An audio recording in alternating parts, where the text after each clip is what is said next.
Hey everyone, and welcome back to the channel. Today, we need to talk about something incredibly serious that's unfolding right now in the Middle East. Because whether you realize it or not, it has direct implications for your money, your investments, and even your travel plans. The geopolitical landscape is shifting rapidly, and these tremors are reverberating through global markets, directly impacting American households. This isn't just about headlines. It's about understanding how high-stakes events overseas can hit you right where it counts, in your wallet. Just yesterday, on Monday, June 23rd, 2025, Iran launched a missile attack directly targeting the Udeid Air Base in Qatar, a critical American military installation in the Middle East. This wasn't some minor skirmish. Iran's state-run news agency Tasnim and its Revolutionary Guard Corps boasted about a powerful and destructive missile strike and called it a mighty and successful response to what they termed America's aggression. Explosions were heard across Qatar's capital city, Doha, and videos even surfaced showing missiles arcing over the skies as air defenses lit up the night. This attack by Iran was a direct retaliation for the U.S. bombing of three of its key nuclear facilities over the weekend, specifically Fordow, Natanz, and Isfahan. The U.S. had used B-2 bombers and cruise missiles, including massive 30,000-pound bunker buster bombs, designed to penetrate deep underground to destroy these sites. It was a significant escalation, with President Donald Trump asserting that the Iranian nuclear sites were completely and fully obliterated, though a full damage assessment is still pending. Iran's military chief had warned that by supporting Israel's actions, the U.S. had made itself a target, and that every time the Americans have committed crimes, they've received a firm response. However, there's a critical detail that dramatically altered the immediate fallout of Iran's attack. There were no reported U.S. casualties. Qatar's Ministry of Defense confirmed that its air defenses successfully intercepted the Iranian missiles, preventing any deaths or injuries on the base. In fact, Qatar had temporarily closed its airspace hours before the attack, and the U.S. Embassy in Doha had already advised American citizens to shelter in place. What's more, Iran actually gave Qatar advance warning of the incoming strikes. This coordination, according to Iranian officials, was aimed at minimizing casualties and signaling a desire for de-escalation despite the strong rhetoric. It suggests a calibrated, symbolic strike rather than an all-out assault. This crucial piece of information about the advance warning was also reportedly communicated to U.S. officials through diplomatic channels, helping both sides navigate a perilous moment without spiraling out of control.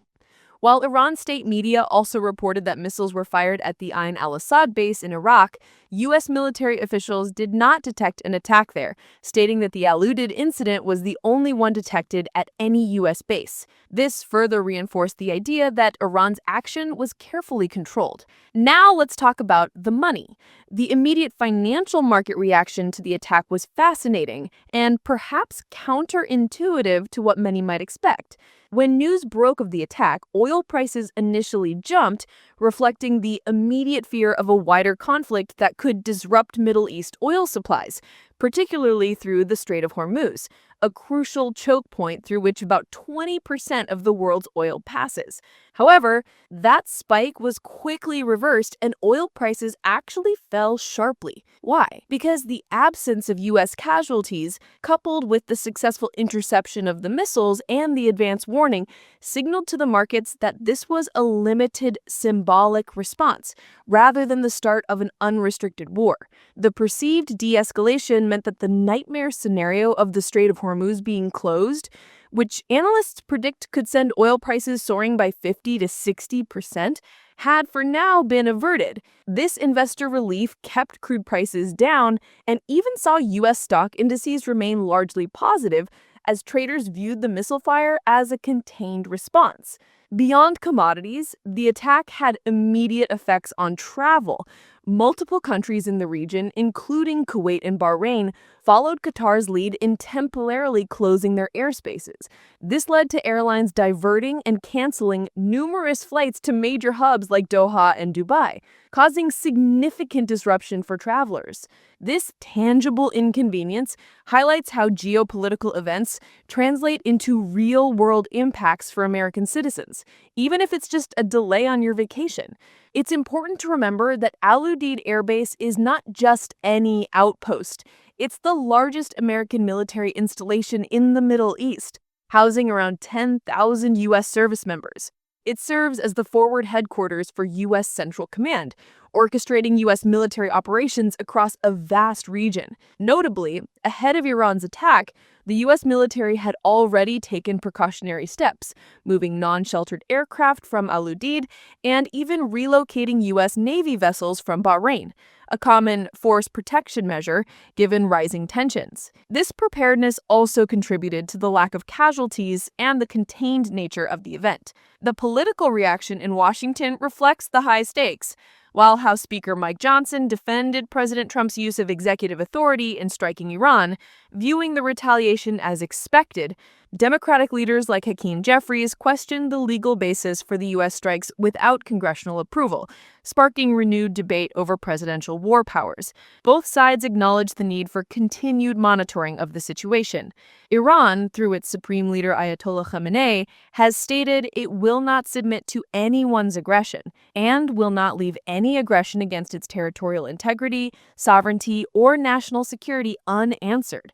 However, Iran has also expressed a continued commitment to warm relations with Qatar, emphasizing that their strike was far away from urban installations and residential areas, reiterating the desire to avoid a broader conflict.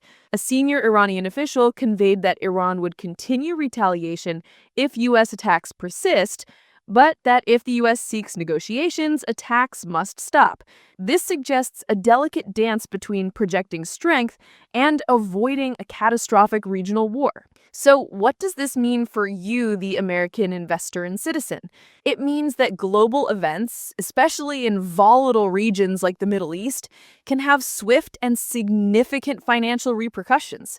While markets showed resilience this time thanks to measured responses and clear signaling from both sides, the underlying tensions remain. Staying informed about these geopolitical developments isn't just about current events. It's about understanding the forces that can impact your financial well-being, from the price of gas at the pump to the performance of your retirement portfolio. The intricate web of global politics and finance means that even events thousands of miles away can resonate right here at home. That's it for today's update. Make sure to hit that like button if you found this insightful. And don't forget to subscribe for more timely analysis on how world events impact your finances. Stay safe, stay informed, and I'll see you in the next one.